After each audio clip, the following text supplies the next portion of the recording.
राग द्वेष के विजेता, मोक्ष मार्ग के प्रतिपादक चरम तीर्थंकर श्रमण भगवान महावीर स्वामी के चरणों में कोटि कोटि वंदन करते हुए एक भवावतारी, चर्चा चक्रवर्ती, भीष्म प्रतिज्ञाधारी, अखंड बाल ब्रह्मचारी, आचार्य सम्राट पूज्य श्री जयमल जी महाराज साहब के चरणों में कोटि कोटि वंदन।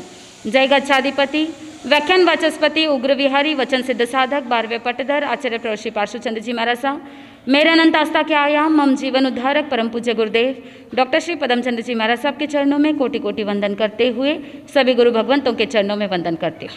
गुरुदेव श्री की आज्ञा से आत्मबंधुओं, जय बोलो महावीर स्वामी की, जय बोलो महावीर स्वामी की। घट घट के अंतर्यामी की, घट घट के अंतर्यामी की, जय बोलो महावीर स्वामी की। इस जगती का उद्धार किया, यो आया शरण भव पार किया।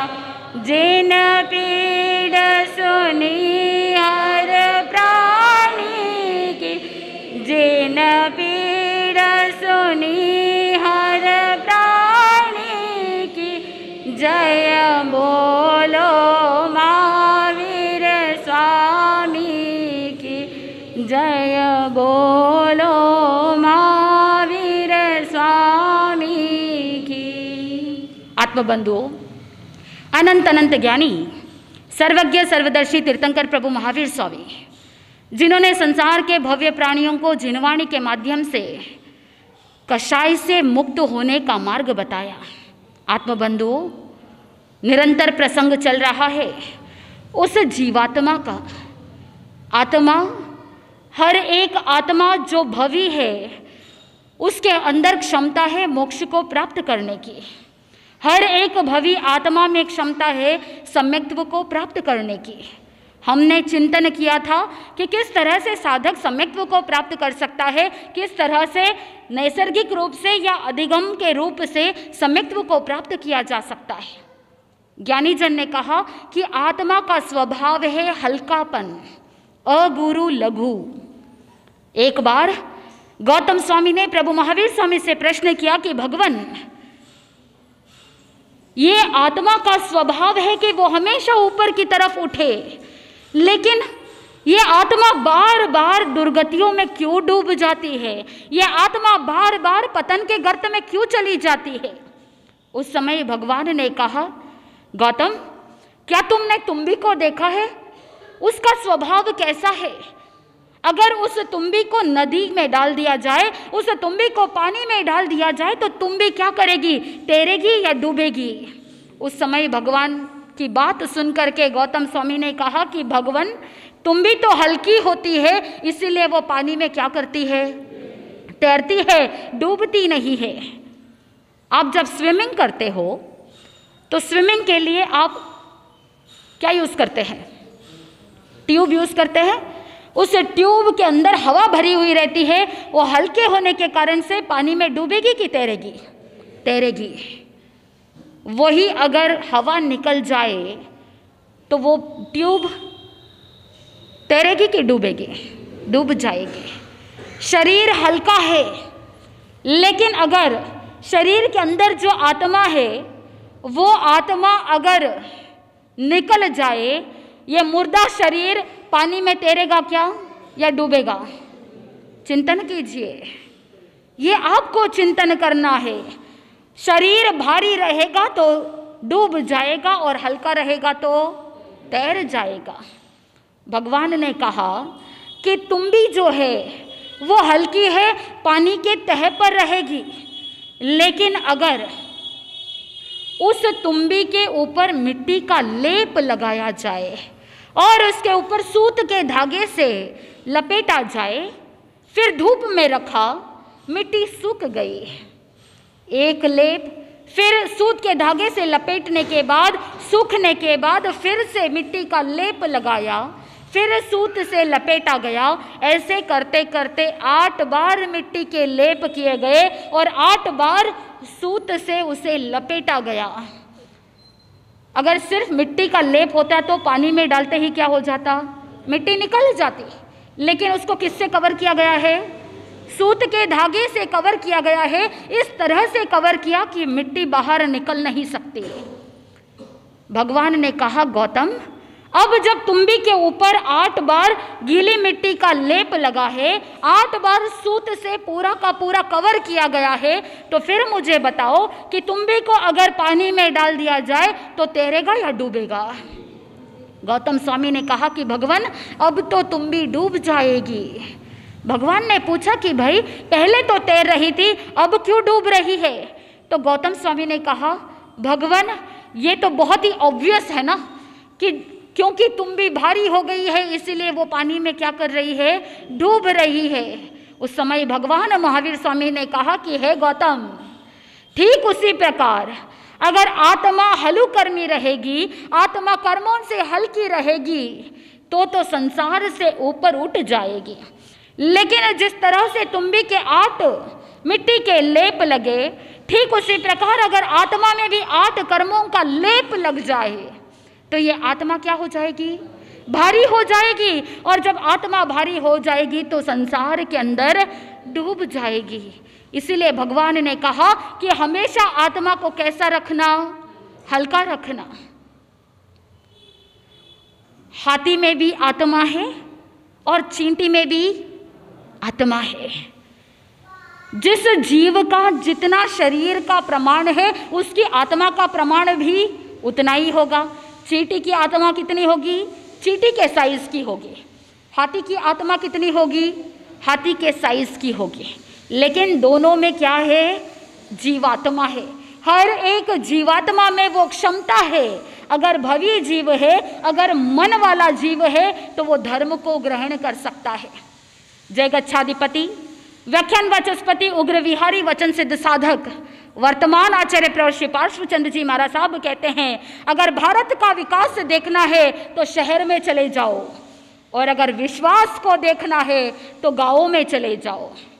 गाँव में जो धर्म के प्रति रुचि देखने को मिलती है, गाँवों में साधु संतों के प्रति जो श्रद्धा भक्ति भावना देखने को मिलती है, वो शहरों में मिलती है क्या, नहीं मिल सकते। इसीलिए ज्ञानी जन कहते हैं कि भीतर से धर्म के प्रति रुचि जागृत करना। और धर्म के प्रति रुचि कब जागृत होगी, जब देव गुरु धर्म का सहयोग मिले, गुरु भगवंतों का सानिध्य मिले। और एक बार मिला हुआ सानिध्य भीतर से सम्यक्त्व को जागृत कर सकता है। कल प्रसंग सुन रहे थे, नए सार भगवान महावीर स्वामी की आत्मा का वो पहला भाव, पहला किस अपेक्षा से, सम्यक्त्व प्राप्त करने की अपेक्षा से। इसका मतलब ये नहीं होता कि उस आत्मा की शुरुआत वहाँ से हुई है। नए सार से पहले भी उस जीवात्मा ने अनेकों भव किए, लेकिन हम प्रोमिनेंस किसको देते हैं, हम प्रायोरिटी किसको देते हैं कि जहाँ से उनका ज्ञान का प्रकाश प्राप्त हुआ, जब उनकी सम्यक्त्व की यात्रा प्रारंभ हुई, जब मोक्ष की यात्रा प्रारंभ हुई, संसार परिभ्रमण जब सीमित हो गया, वहाँ से काउंट करना प्रारंभ कर दिया। आत्मबंधुओं, नए सार जब भोजन का समय था, बहुत भयंकर गर्मी थी, भूख प्यास लगी हुई थी। ऐसा नहीं कि बहुत आराम से एसी में बैठे थे, ऐसा तो नहीं था। जंगल के अंदर भवन के निर्माण के लिए राजा की आज्ञा हुई थी और काष्ठ इकट्ठे करने थे, लकड़ियां इकट्ठी करनी थी। इसीलिए राजाज्ञा को मान करके कार्य कर रहे थे। और सभी साथी लोगों ने कहा कि अब भोजन का समय हो गया है, चलिए भोजन करते हैं।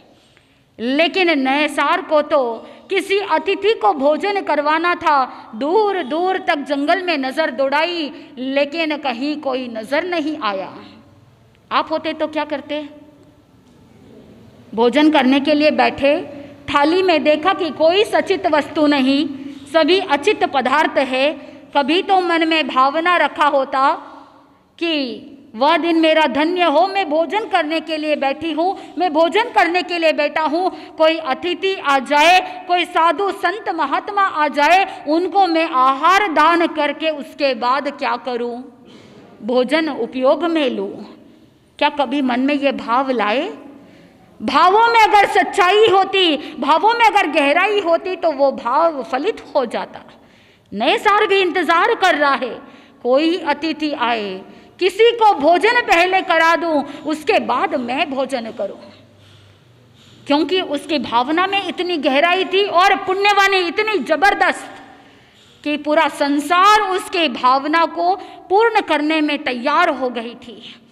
अचानक से जंगल में मुनिराज आने लग गए और दूर से देखा कि कोई तो आ रहे हैं, लेकिन जैसे जैसे नज़दीक से देखा, उनके वस्त्रों को देख करके पहचान गए कि ये कोई महात्मा है, ये कोई देव पुरुष है, ये कोई दिव्य पुरुष है। और उस समय उसने पूछा कि भगवान, आप यहाँ कैसे? ऐसे घने जंगलों के अंदर शस्त्र सज्जित योद्धा भी कभी एकाकी आते नहीं, इतना भयानक जंगल है, आप अकेले यहाँ क्या कर रहे हैं, यहाँ कैसे आना हुआ? उस समय वो कहते हैं कि हम तो गांव से विहार करके आ रहे थे, साथ में सार्थ था, लेकिन आपने ये प्रसंग सुना कि कल आपने सुना था कि सार्थ तो साथ में था, लेकिन भिक्षाचरी के लिए गांव के अंदर गए तो वापस आए तो भिक्षा नहीं मिली। इसका मतलब क्या हुआ कि मुनिराज की गोचरी हुई नहीं। भूख प्यास तो उनको भी लगी, लेकिन उनके चेहरे पर इतनी सौम्यता, उनके चेहरे पर वो प्रसन्नता, कहीं पर कोई चेहरे पर खिन्नता नहीं कि आज भिक्षा नहीं मिली है, आज आहार नहीं मिला है, कहीं भी कोई उदास भाव नहीं था। बिल्कुल शांत मुद्रा में वो मुनिराज कह रहे हैं कि सार्थ था, लेकिन जब वापस गांव में आए तो सार्थ प्रस्थान कर चुका था, वो रहा नहीं। लेकिन हम पीछे पीछे जाने की कोशिश कर रहे थे, लेकिन फिर जंगल आया तो रास्ता भटक गए। नैसार ने सोचा कैसे निर्दयी लोग हैं, अकेले मुनिराज को छोड़ दिया। आप तो बड़े पुण्यशाली है, भाग्यशाली है, जब भी कभी गुरु भगवंत आते हैं तो आप क्या करते हो, विहार सेवा में जाते हो कि नहीं जाते हो? विहार सेवा में जाते हो, आगे जब गुरु भगवंत आते हैं 4 कदम आगे चल करके जाते हो, वंदन करते हो, विनय पूर्वक आप बधा करके गुरु भगवंतों को गांव के अंदर लाते हो, और गोचरी सेवा में भी आप हमेशा लाभ लेते हो। वो नैसार भी सोचने लगा कैसे निर्दयी लोग हैं कि मुनिराज को अकेले छोड़ दिया। लेकिन फिर विश्वास मन में था और मन में ये भी चिंतन था कि आज मैं किसी अतिथि का इंतजार कर रहा था तो मन में ये भी भाव आए, मेरी पुण्यवानी है, मेरा भाग्य उदय में आया है कि मुझे ऐसे संत महात्मा की सेवा करने का मौका मिला है। मन में इतनी सहज भावना, इतनी सरलता, और कहते हैं कि बुझे हुए दीपक में क्या डाल दिया है किसी ने, तेल डाल दिया। अब दीपक बुझने ही वाला था, लेकिन बुझने से पहले ही किसी ने दीपक में तेल डाल दिया, मानो वैसे के वैसे नैसार की उम्मीद खत्म होने से पहले ही उसको किसका सहयोग मिल गया, मुनिराज का सहयोग मिल गया। आत्मबंधुओं, बहुत उदार भाव से, बहुत उत्कृष्ट भावना से मुनिराज को आहार बहराया, पानी बहराया। 10वें कालिक सूत्र के अंदर कहा जाता है, दुल्हा मुहादाई मुहाजीवी, दुल्हा मुहादाई मुहाजीवी, दोवी गच्छन्ति सुगयिम। आत्मबंधुओं, भगवान महावीर स्वामी कहते हैं कि जो निस्वार्थ और उत्कृष्ट भाव से दान देने वाले दाता और निस्वार्थ और सरल भाव से ग्रहण करने वाले ऐसे साधु संसार में बहुत ही दुर्लभ है। इसीलिए ये दोनों ही श्रेष्ठ गति को प्राप्त करते हैं। ज्ञानी जन ने कहा कि बिल्कुल निस्वार्थ भाव से और उत्कृष्ट परिणाम से ध्यान देने वाले दाता तो संसार में क्या है, दुर्लभ है, दुष्कर है, और बहुत उत्कृष्ट और निस्वार्थ भाव से, सहज भाव से ग्रहण करने वाले साधु भी आज के संसार में दुर्लभ बताया है। इसीलिए दोनों ही कहा जाते हैं श्रेष्ठ गति, उत्तम गति, उच्च गति को प्राप्त करते हैं। और ज्ञानी जन ने यह भी कहा, देता भावे भावना लेता करे संतोष, देता भावे भावना लेता करे संतोष, वीर कहे सुन गोय माँ दोनों जासी मोक्ष। आत्मबंधुओं, अगर मोक्ष गति को प्राप्त करना है तो आपका दिया हुआ सुपात्र दान भी क्या कर सकता है? मोक्ष प्राप्त करा सकता है। इसीलिए ज्ञानी जन ने कहा धर्म का पालन करना बहुत सरल है, धर्म का पालन करना बहुत ही इजी है, केवल आपकी सोच के कारण से आपने उसे जटिल बना दिया है। नैसार ने केवल और केवल क्या किया? उत्कृष्ट भाव से, निस्वार्थ भाव से मुनिराज को आहार दान दिया, सुपात्र दान दिया, और उसके कारण से उसे पुण्य इतना प्राप्त हुआ। मुनिराज ने एक पेड़ के नीचे पूंज करके प्रमार्जन करके विराज गए, यथाविधि युक्त आहार को ग्रहण किया और उसके बाद प्रस्थान करने लगे। नैसार ने यह नहीं सोचा कि मेरा काम खत्म हो गया। जब मुनिराज ने आहार कंप्लीट कर लिया उसके बाद वो स्वयं साथ में जाता है। कहाँ जाना था? विहार करके जयंती नगरी जाना था, तो उसको विहार करवाया और विहार करवा के जयंती नगरी तक पहुंचाया। और जब नैसार वापस रिटर्न हो रहा था, अपने कार्य के लिए वापस रवाना हो रहा था, उस समय जो प्रमुख मुनिराज थे, संत थे, उन्होंने कहा कि हे श्रावक, तुमने हमें विहार का रास्ता बताया, तुमने हमें नगरी का मार्ग बताया, इसीलिए हम भी तुम्हें कुछ बताना चाहते हैं। नैसार ने बहुत सहर्ष भाव से स्वीकार किया कि भगवान आप जो बताना चाहते हैं बताइए। मुनिराज ने कहा कि संसार के अंदर धर्म के केवल 3 बीज है, सरलता, शांति और समता। ये 3 यस को याद रखना, 3 स को याद रखना। सबसे पहली बात सरलता, मन में हमेशा सरल भाव रखना, कथनी और करनी एक रूप रखना। सरलता होती है वहीं पर धर्म ठहरता है। 10वें कालिक सूत्र के अंदर भी कहा गया, सोही उज्जूय भूयसा धम्मो शुद्धस्य चिट्ठई। भगवान को पूछा कि भगवान धर्म कहाँ ठहरता है? तो भगवान ने कहा कि जहाँ सरलता होती है वहाँ पर धर्म ठहरता है। अगर कपट रहेगा, अगर कथनी और करनी में एक रूपता नहीं रहेगी, अनेक रूपता रहेगी, कहते कुछ और है करते कुछ और है, तो वहाँ पर धर्म ठहरने वाला नहीं है। इसीलिए सबसे पहली शिक्षा क्या दी? सरलता। दूसरी बात कही शांति। चाहे कैसी भी परिस्थिति हो, चाहे कैसी भी सिचुएशन हो, मन को क्या रखना? शांत रखना। और तीसरी बात बताई समता। अगर समत्व की साधना कोई साधक कर लेता है तो चाहे दुनिया की कोई भी परिस्थिति आ जाए फिर भी वो हताश नहीं होगा, वो कहीं भी निराश नहीं होगा। और मुनिराज ने भलावन दी, सुदेव सुगुरु सुधर्म पर श्रद्धा रखना और धर्म के भावना को हमेशा बनाए रखना, तभी तुम्हारी आत्मा का कल्याण होगा। आत्मबंधुओं, नैसार को क्या मिला? बोधि रत्न की प्राप्ति हो गई। गुरु के मुखारविंद से बोध प्राप्त हुआ और बोध प्राप्त होने के कारण से उस जीवात्मा में रहे हुए महावीरत्व का जन्म हो गया। आत्मबंधुओं, ज्ञानी जन ने कहा गुरु वो होते हैं जो वासना से उपासना की ओर ले जाते हैं। गुरु वो होते हैं जो आत्मा को संसार से संन्यास की ओर ले जाते हैं। गुरु वो होते हैं जो कंकर को शंकर बना देते हैं, इस जीव को पापी से पावन बना देते हैं। गुरु के अंदर वो सामर्थ्य है कि साधक को नर से नारायण बना सकते हैं और सकशाई से अकशाई बना सकते हैं। और ज्ञानी जन ने यह भी कहा कि गुरु वो होते हैं जो साधक को विकारों से वीतरागता तक ले जाते हैं। आत्मबंधुओं, अगर गुरु वहाँ तक पहुँचा सकते हैं, गुरु इस भीतर रहे हुए परमात्मा स्वरूप तक पहुँचा सकते हैं, तो पात्रता किसको जगानी होगी?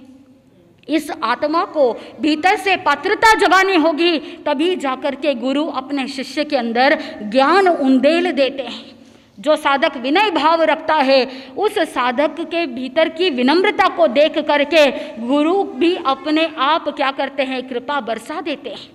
उस विनम्रता का प्रतीक हमने नए साल में भी देखा, कितना विनय, कितनी विनम्रता और कितनी सरलता, जिसके कारण से उसके भीतर से ज्ञान प्रस्फुटित होने वाला है। सम्यक्त्व रत्न की प्राप्ति हो गई। एक सुपत्र दान भीतर से सम्यक्त्व को जागृत कर सकता है। अब संसार क्या हो गया है, नए साल का सीमित हो गया है। आत्मबंधुओं, गुरु तो आपको भी मिले, मिले कि नहीं मिले? आपको भी मिले, गुरु अर्जुन को भी मिले और गुरु एकलव्य को भी मिले, लेकिन सभी की भावनाओं में क्या है, बोल तो दीजिए। आप कह रहे हो कि भीतर श्रद्धा में अंतर है। अर्जुन और एकलव्य दोनों के गुरु थे द्रोणाचार्य। हस्तिनापुर के गुरु द्रोणाचार्य के शिष्य बने अर्जुन। कुरु वंश के जितने भी राजकुमार थे, उन सबको धनुर्विद्या सिखाने में द्रोणाचार्य एक्सपर्ट थे, क्योंकि द्रोणाचार्य धनुर्धर थे और ब्रह्मास्त्र विधि को जानने वाले इतने महान गुरु बने थे और कुरु वंश के सभी राजकुमारों को भी शिक्षित कर रहे थे। एक बार अर्जुन और उसके सभी साथी जंगल के अंदर द्रोणाचार्य से तो सीख ही रहे थे और जंगल में एक कुत्ते के साथ चल रहे थे और अचानक से उन्होंने देखा कि उस कुत्ते मुंह में इतने सारे तीर डाले हुए हैं, मुंह पूरा कवर कर दिया है, मानो कि उस कुत्ते को कोई हत्या भी नहीं हुई, कुत्ते को कोई नुकसान भी नहीं हुआ और वो भौंक भी नहीं पाए। इस तरह से उसके मुंह के अंदर सारे तीर ठूस दिए गए। अर्जुन देख करके हैरान हो गया, सोचने लगा कि धनुर्विद्या में मेरे से ज़्यादा एक्सपर्ट और कौन हो सकता है। इधर उधर देखा तो पता नहीं चला, लेकिन बाद में समझ में आया और एकलव्य नजर आ गया। और उस समय एकलव्य को देख करके सभी लोग हैरान हो गए। अर्जुन के ऊपर खुद के मन में थोड़ा सा सेल्फ डाउट आ गया, शंका आ गई। मेरे गुरु द्रोणाचार्य कहते हैं कि संसार के अंदर सर्वश्रेष्ठ धुरंधर धनुर्धर अगर कोई होगा तो वो कौन होगा? अर्जुन होगा। द्रोणाचार्य ने वादा किया था। अब अर्जुन के मन में डाउट आने लगा। सभी के साथ द्रोणाचार्य भी थे और द्रोणाचार्य जी ने एकलव्य को पूछ लिया कि भाई तुमने ये धनुर्विद्या कहाँ से सीखी? राजकुमार होते, राजवंश वाले होते तो उनको तो विद्या प्राप्त होती, उनको सिखाया जाता, उनको शिक्षा दी जाती, लेकिन एकलव्य राजकुमार नहीं था। एकलव्य तो शूद्र वंश का था, वनवासी था।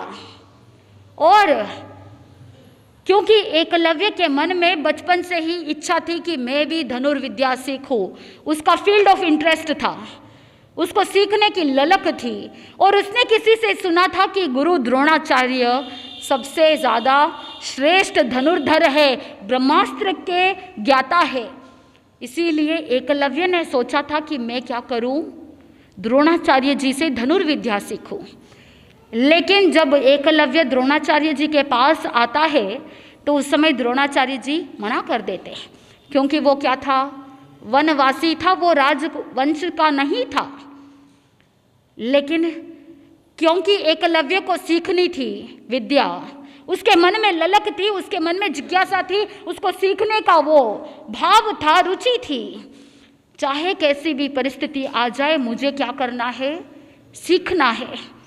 अब गुरु द्रोणाचार्य ने मना कर दिया, लेकिन क्योंकि उसके भीतर श्रद्धा थी गुरु के प्रति, वो अप्रत्यक्ष रूप से मान चुका था कि मेरे गुरु कौन है? द्रोणाचार्य है। इसीलिए वो जंगल में पुनः जाता है और द्रोणाचार्य जी की एक प्रतिमा मूर्ति बनाता है और निष्ठा के साथ प्रतिदिन निरंतर रूप से रेगुलरली कंसिस्टेंसी के साथ वो क्या करता है? धनुर्विद्या का अभ्यास करता है और अभ्यास इतना तीव्र होता है कि वो अर्जुन से भी आगे निकल जाता है। अब ये सारी पूर्व की घटना किसी को नहीं पता। द्रोणाचार्य जी ने पूछा कि तुमने धनुर्विद्या किससे सीखी? क्योंकि आश्चर्यचकित थे कि किसी ने इतना अच्छा धनुर बाण कैसे डाला कुत्ते के मुंह में कि कुत्ते को नुकसान भी नहीं पहुंचा और वो भौंक भी नहीं पाए। उस समय एकलव्य ने कहा कि गुरुदेव, मैं आपको अपना गुरु मानता हूँ और इसी श्रद्धा निष्ठा के कारण से मैंने आपकी मूर्ति बनाई और प्रतिदिन उस मूर्ति के समक्ष रह करके मैं क्या कर रहा था, अभ्यास कर रहा था। श्रद्धा अर्जुन में भी थी और श्रद्धा एकलव्य में भी थी। अर्जुन को तो गुरु की कृपा प्रत्यक्ष रूप से प्राप्त हुई, लेकिन एकलव्य को प्रत्यक्ष रूप से गुरु की कृपा नहीं मिली। लेकिन क्योंकि प्रत्यक्ष रूप से गुरु का सानिध्य नहीं मिला, क्या उसने अपनी श्रद्धा को छोड़ दिया? क्या उसने अपने गुरु के आदर्शों का पालन करना छोड़ दिया? नहीं छोड़ा। उसके मन में अपने गुरु के प्रति वो भाव था कि चाहे गुरु की कृपा मिले या नहीं मिले, लेकिन मैं अपने गुरु के प्रति क्या रखूंगा? श्रद्धा भाव रखूंगा, समर्पण भाव रखूंगा। और यही समर्पणता का भाव उसे अपनी विद्या में पारंगत कर देता है। एकलव्य ने सारी बात बताई, लेकिन गुरु द्रोणाचार्य अंदर ही अंदर प्रसन्न तो हो रहे थे कि देखो कैसा शिष्य मिला जिसके अंदर इतनी श्रद्धा गुरु के प्रति और कितना समर्पण भाव। लेकिन अर्जुन को वादा दिए हुए थे, अर्जुन को प्रॉमिस किया था कि समस्त संसार में सर्वश्रेष्ठ धनुर्धर अगर कोई होगा और किसी को मैं शिक्षित करूंगा तो सिर्फ अर्जुन होगा। उस वादे को पूरा करने के लिए द्रोणाचार्य जी ने एकलव्य से कहा, अगर तुम मुझे गुरु मानते हो तो तुम मुझे क्या दो? गुरु दक्षिणा दो। उस समय एकलव्य हाथ जोड़ करके कहता है कि भगवान, मैंने आपको गुरु माना है, आप जो मांगना चाहते हैं मांगिए, मैं अपना सर्वस्व समर्पित करने को तैयार हूं। उस समय गुरु द्रोणाचार्य ने एकलव्य से अपना दाहिना अंगूठा मांग लिया। विचार यही था कि अगर अंगूठा नहीं रहेगा तो वो धनुर्विद्या का उपयोग नहीं कर पाएगा। आत्मबंधुओं, एकलव्य ने सेकंड थॉट नहीं रखा, ये नहीं सोचा कि गुरु मुझसे क्या मांग रहे हैं, कुछ नहीं सोचा, कुछ विचार नहीं किया। अहो भाग्य है कि गुरु ने मुझसे कुछ तो मांगा है। जिस गुरु की कृपा से मैंने धनुर्विद्या सीखी, आज गुरु दक्षिणा देने का समय आ गया है। और उसने तुरंत क्या किया? अपने दाहिने अंगूठे को काट करके गुरु के समर्पित कर दिया। क्या आपके भीतर अपने गुरु के प्रति ऐसा समर्पण भाव है? क्या आपके मन में ऐसी भावना है कि मैंने गुरु को देखा या नहीं देखा, गुरु ने मुझे देखा या नहीं देखा, गुरु के दर्शन के लिए गए, बात हुई या नहीं हुई, गुरु की दृष्टि पड़ी या नहीं पड़ी, लेकिन मेरे भीतर मेरे लिए मेरे गुरु ही मेरे भगवान है। क्या एकलव्य जैसा समर्पण भाव आप भीतर से प्रकट कर पाओगे? चिंतन कीजिए कि अगर शिष्य के अंदर ऐसी भक्ति जागृत हो गई, अगर शिष्य के अंदर ऐसी श्रद्धा जागृत हो गई, तो मोक्ष की मंजिल दूर है कि नजदीक है? क्या है? नजदीक है, क्योंकि गुरु ही वो पात्रता जगाता है। गुरु के प्रति जो भक्ति होती है, उस भक्ति के कारण से सहज में प्रत्यक्ष या अप्रत्यक्ष रूप से कृपा प्राप्त हो जाती है और गुरु की शक्ति ऑटोमेटिकली आपके साथ जुड़ जाती है। वहाँ पर कोई पाइप कनेक्शन की ज़रूरत नहीं, वहाँ पर कोई वायर कनेक्शन की भी ज़रूरत नहीं। ये वायरलेस का ज़माना है और गुरु की शक्ति भी वायरलेस के जैसे काम करनी चालू हो जाती है। आत्मबंधुओं, जिस तरह से अर्जुन के मन में गुरु के प्रति श्रद्धा तो थी, लेकिन संसार में श्रेष्ठ धनुर्धर और ब्रह्मास्त्र का ज्ञाता बनने की वो आकांक्षा थी। एकलव्य के मन में कोई एक्सपेक्टेशन नहीं था, कोई आकांक्षा नहीं थी, मात्र श्रद्धा और समर्पण भाव था। हमको भी एकलव्य के जैसी श्रद्धा और समर्पणता की भावना को जागृत करना है। आत्मबंधुओं, नयसार ने अपने भीतर से सम्यक्त्व बीज को प्राप्त कर लिया। वो बीज अंकुरित होने की तैयारी में था और वही नैसार अपने सरलता और भद्र प्रकृति के कारण से वहाँ से संसार को, उस जीवन को पूर्ण करके वहाँ से काल करके प्रथम देवलोक सौधर्म देवलोक में जाता है। पहले देवलोक का नाम है सौधर्म, और सौधर्म देवलोक के अंदर एक पल्योपम की स्थिति वाला देव बनता है। आत्मबंधुओं, भगवान महावीर स्वामी का पहला भव नैसार, और वहाँ से काल करके देवगति को प्राप्त किया। देवगति को प्राप्त करने का लक्ष्य क्या है? देवगति को क्यों प्राप्त किया?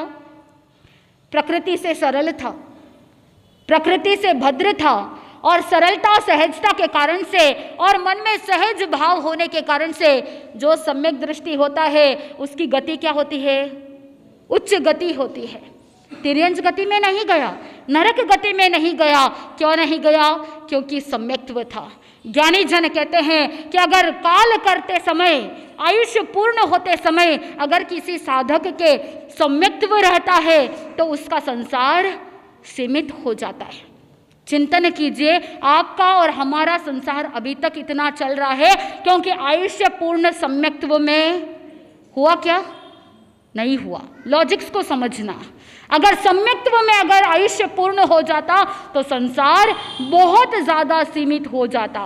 अगर हमारा संसार सीमित हो रहा है, जिस दिन सम्यक्त्व में आयुष्य पूर्ण होगा उस दिन मान लेना कि संसार क्या हो गया है? सीमित हो गया है। और हमारा लक्ष्य यही होना चाहिए कि जब मेरा आयुष्य पूर्ण हो तो मुझे सम्यक्त्व रहे, जब मेरा आयुष्य पूर्ण हो तो साधु संतों का समागम प्राप्त हो, जब आयुष्य पूर्ण हो तो उससे पहले मेरे जीवन में संयम आए, चारित्र धर्म आए, और जब आयुष्य पूर्ण हो उस समय संलेखना संधारा प्राप्त हो, तभी मेरी आत्मा का उद्धार हो सकता है।